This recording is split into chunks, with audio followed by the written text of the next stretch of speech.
Hello good morning all of you. नमस्कार सभी को। आई होप आप सभी अच्छे होंगे और फिर से आप सभी का स्वागत है। तो हम लोग आज इकोनॉमिक्स में इकोनॉमिक्स ग्रोथ एंड डेवलपमेंट से संबंधित कुछ इंपॉर्टेंट फैक्ट देखेंगे। आर्थिक समृद्धि एंड विकास। पिछली क्लास में हम लोग इंडियन इकोनॉमिक्स में भारतीय अर्थव्यवस्था के बारे में बेसिक चीज़ें देखे थे, प्राइमरी सेकेंडरी टर्टियरी क्षेत्र, उसके साथ साथ इंपॉर्टेंट फैक्ट। आज के सेशन में हम लोग नेक्स्ट टॉपिक यानी आर्थिक समृद्धि एंड विकास से संबंधित देखेंगे, जो कि एग्जाम में पूछे जाते हैं और काफ़ी इंपॉर्टेंट प्रश्न यहाँ से आते हैं। तो चलिए स्टार्ट करते हैं। यदि आप चैनल में नए हैं तो प्लीज़ सब्सक्राइब करें, लाइक करें, शेयर करना ना भूलें। देखिए, सबसे पहले हम लोग जानेंगे कि जो कि आर्थिक समृद्धि एंड विकास है यानी इकोनॉमिक्स ग्रोथ एंड डेवलपमेंट क्या चीज़ है। तो अगर किसी भी हम बात करेंगे किसी अर्थव्यवस्था में होने वाले जो मात्रात्मक परिवर्तन है, मात्रात्मक परिवर्तन इन द सेंस जो कि क्वांटिटेटिव चेंजिंग जो आता है, क्वांटिटेटिव चेंज, वो आर्थिक समृद्धि यानी इकोनॉमिकल ग्रोथ कहलाता है ना। तो याद रखेंगे, आर्थिक समृद्धि जो विकास है वह किसी भी अर्थव्यवस्था में होने वाला जो मात्रात्मक परिवर्तन है, मात्रात्मक परिवर्तन मतलब ये हो गया कि क्वांटिटेटिव चेंज जो परिवर्तन है वो आर्थिक समृद्धि यानी इकोनॉमिकल ग्रोथ कहलाता है। क्या कहलाता है? इकोनॉमिकल ग्रोथ कहलाता है। ठीक है ना। इसके बाद अगर हम देखेंगे तो प्रति व्यक्ति जो समग्र उत्पादन व प्रति व्यक्ति भौतिक पूंजी में वृद्धि क्या दर्शाती है, तो वो आर्थिक समृद्धि को दर्शाती है। आर्थिक समृद्धि को दर्शाती है इन द सेंस कि इकोनॉमिकल ग्रोथ को दर्शाता है ना। इकोनॉमिकल ग्रोथ को दर्शाता है। नेक्स्ट है कि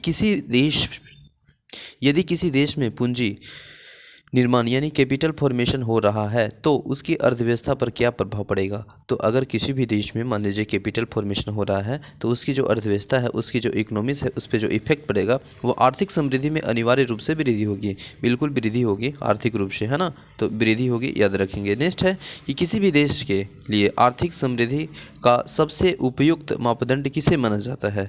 तो आर्थिक समृद्धि जो कि आपका हो गया इकोनॉमिकल ग्रोथ का जो सबसे उपयुक्त मापदंड है वो माना जाता है प्रति व्यक्ति वास्तविक आय को। प्रति व्यक्ति जो वास्तविक आय होता है उसी को माना जाता है। ठीक है ना। किसी देखिए, अब नेक्स्ट है कि भारतीय अर्थव्यवस्था ने किस वर्ष सर्वाधिक समृद्धि दर प्राप्त की है। तो भारतीय अर्थव्यवस्था अगर इंडियन इकोनॉमी की बात करेंगे तो जो वर्ष 2006 और 2007 है उस समय जो है वह इकोनॉमिकल ग्रोथ का जो रेट है वह परसेंटेज में अगर हम लोग बात करेंगे तो 9.6% है ना। तो ओवरऑल हम लोग देख लिए कि किस वर्ष पूछेगा तो वह 2006 से 2007 में सर्वाधिक समृद्धि दर प्राप्त की गई है, यानी इकोनॉमिकल ग्रोथ मैक्सिमम आपका 2006 से 2007 में यानी 9.6 में है। ठीक है ना। नेक्स्ट है कि भारत में बचत यानी सेविंग और पूंजी निर्माण की ऊंची दर होते हुए भी समृद्धि दर कम होने का मुख्य कारण क्या है। तो देखिए, मुख्य कारण है वो पूंजी उत्पाद अनुपात का अधिक होना, यह इसका मेन फैक्टर है। नेक्स्ट है एशियाई विकास बैंक यानी ADB. A for Asian, D for development और बी फॉर बैंक। तो एशियन डेवलपिंग बैंक के अनुसार 2019 में भारत का समृद्धि दर कितना है। तो 2019 में पूछा रहा है एडीबी यानी एशियन डेवलपमेंट बैंक के अनुसार तो 6.5% है, 6.5% था। ठीक है ना। नेक्स्ट अगर हम बात करेंगे किसी भी अर्थव्यवस्था में होने वाले जो मात्रात्मक यानी क्वांटिटिव एंड गुणात्मक जो कि क्वालिटिव परिवर्तन को आर्थिक विकास यानी इकोनॉमिकल डेवलपमेंट कहते हैं। ठीक है ना। और इसमें जो है वह सामाजिक मूल्य निहित होते हैं। नेक्स्ट है कि देखिएगा कि आर्थिक विकास जो कि इकोनॉमिकल डेवलपमेंट के मुख्य जो संकेत क्या है, मुख्य जो इंडिकेट है वह क्या है, ये पूछा जा रहा है। तो मानव पूंजी में वृद्धि, ठीक ना, असमानता में कमी और अर्थव्यवस्था में संरचनात्मक परिवर्तन इसका जो मुख्य है इंडिकेट है ना। तो इकोनॉमिकल डेवलपमेंट का अगर हम मुख्य पॉइंट की बात करेंगे जो कि संकेतक के रूप में, तो हो जाएगा मानव पूंजी में वृद्धि। ठीक है। नेक्स्ट है असमानता में कमी और नेक्स्ट देख लेंगे अर्थव्यवस्था में संरचनात्मक परिवर्तन। तो ये सभी है। नेक्स्ट है कि आर्थिक उदारीकरण की नीति लागू होने के पश्चात किस वर्ष आर्थिक विकास दर सर्वाधिक रही। तो किस वर्ष आर्थिक विकास सर्वाधिक रही ये पूछा जा रहा है। तो वर्ष 2006 से 2007 में, क्योंकि उस समय पे देखिएगा तो 9.6% ही था। ठीक है ना। तो याद रखेंगे। नेक्स्ट है कि किस पंचवर्षीय योजना में आर्थिक विकास दर यानी इकोनॉमिकल डेवलपमेंट रेट सबसे कम है। तो सबसे कम जो ये पंचवर्षीय योजना में पूछा जा रहा है कि किस पंचवर्षीय योजना में जो कि है इकोनॉमिकल डेवलपमेंट रेट कम रहा है, तो वह तीसरी पंचवर्षीय योजना में। कौन पंचवर्षीय योजना में? तीसरी पंचवर्षीय योजना में। ठीक है ना। नेक्स्ट अगर हम बात करेंगे तो किस पंचवर्षीय योजना में आर्थिक विकास दर सर्वाधिक रहा है।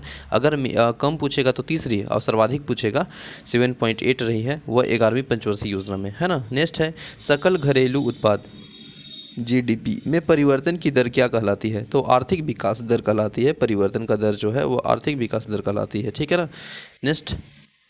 नेक्स्ट है जीवन की भौतिक गुणवत्ता सूचकांक यानी physical quality of life index यानी PQLI का जो प्रतिपादन है वह किसने की है? तो जीवन के जो भौतिक गुणवत्ता सूचकांक है उसका जो प्रतिपादन है वह है आपका मॉरिस वर्ष 1976 में की है। तो याद रखेंगे मॉरिस, ठीक है ना। कब किए हैं? 1976 में, ठीक है। नेक्स्ट है कि वर्ष 1970 में आधारभूत आवश्यकता प्रत्याग यानी बेसिक नीड्स फॉर अप्रोचेस दृष्टिकोण का प्रतिपादन किसके द्वारा किया गया? तो यह किया गया है विश्व बैंक के द्वारा, ठीक है ना, विश्व बैंक के द्वारा। आर्थिक विकास के मापन हेतु क्रय शक्ति समता विधि यानी PPP का प्रतिपादन किसने किया? तो वह आपको किए हैं सर, कौन? जी आर कैसल ने किए हैं PPP का प्रतिपादन, ठीक है ना। नेक्स्ट है विश्व बैंक के अनुसार क्रय शक्ति समता यानी परचेजिंग पावर पैरिटी यानी PPP के आधार पर चीन एवं संयुक्त राज्य अमेरिका के बाद भारत तीसरी सबसे बड़ी अर्थव्यवस्था है, ठीक है ना, विश्व बैंक के अनुसार, याद रखेंगे। नेक्स्ट है वर्ष 2020 में जारी अंतर्राष्ट्रीय तुलनात्मक कार्यक्रम यानी ICP के अनुसार PPP के आधार पर विश्व GDP में भारत का जो भागीदारी है वो कितना प्रतिशत है? तो भारत की जो भागीदारी है वह 6.7% है ना, 6.7% है। नेक्स्ट है कि भारतीय मानव विकास प्रतिवेदन प्रत्येक प्रतिदर्शन गांव यानी सिंपल विलेज से संबंधित क्या जानकारी प्राप्त है? तो क्या जानकारी प्रदान करता है? तो वह आर्थिक संरचना, मुख्य साधन, शिक्षा तथा स्वास्थ्य से संबंधित सूचकांक जारी करता है ना। नेक्स्ट है कि किस अंतर्राष्ट्रीय संस्था के द्वारा वर्ष 1990 में मानव विकास सूचकांक यानी ह्यूमन डेवलपमेंट इंडेक्स को प्रस्तुत किया गया? तो ये जो प्रस्तुत किया गया है HDI यानी H4 होगा ह्यूमन, D4 होगा डेवलपमेंट और I4 हो जाएगा इंडेक्स। तो ये जो प्रस्तुति किया गया है वह किया गया है UNDP के द्वारा किया गया है, ठीक है ना, UNDP के द्वारा किया गया है, याद रखेंगे HDI, ठीक है ना। संयुक्त राष्ट्र मानव विकास सूचकांक यानी HDI के किसके द्वारा विकसित किया गया है? तो ये अगर पूछ देगा कि HDI किसके द्वारा विकसित किया गया है तो वह महमूद उल हक के द्वारा ये विकसित किया गया है ना। और अगर यही पूछ देगा कि जो आपका अंतर्राष्ट्रीय संस्था के द्वारा जो 1990 में मानव विकास सूचकांक यानी HDI को प्रस्तुत किया गया है तो UNDP के द्वारा, लेकिन अगर बात करेगा कि HDI किसके द्वारा विकसित किया गया है तो वह हो जाएगा महमूद उल हक के द्वारा, ठीक है ना। नेक्स्ट है मानव विकास सूचकांक के 3 प्रमुख घटक कौन से हैं? तो 3 प्रमुख घटक पूछा जा रहा है, 3 प्रमुख घटक। तो अगर हम बात करेंगे मानव विकास सूचकांक के तो वह आपका हो जाएगा जीवन प्रत्याशा, शैक्षिक दर, प्रति व्यक्ति सकल घरेलू उत्पाद। ये आपका जो 3 मुख्य घटक है ये है, ठीक है ना।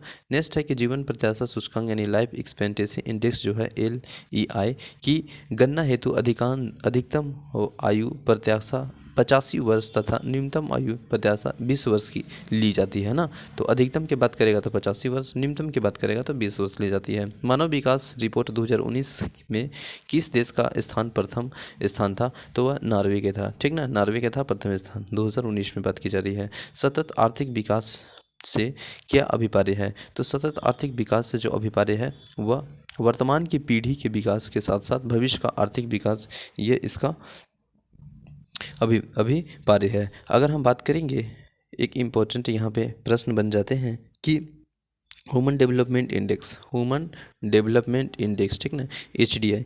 तो HDI यानी मानव विकास सूचकांक 2019 में जो इसका रैंक था विश्व में भारत का वह 129वां था, है ना, आप सभी जानते हैं।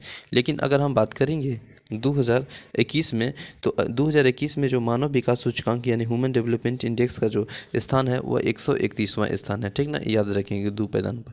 तो 131वां स्थान है 2021 में, ठीक है ना।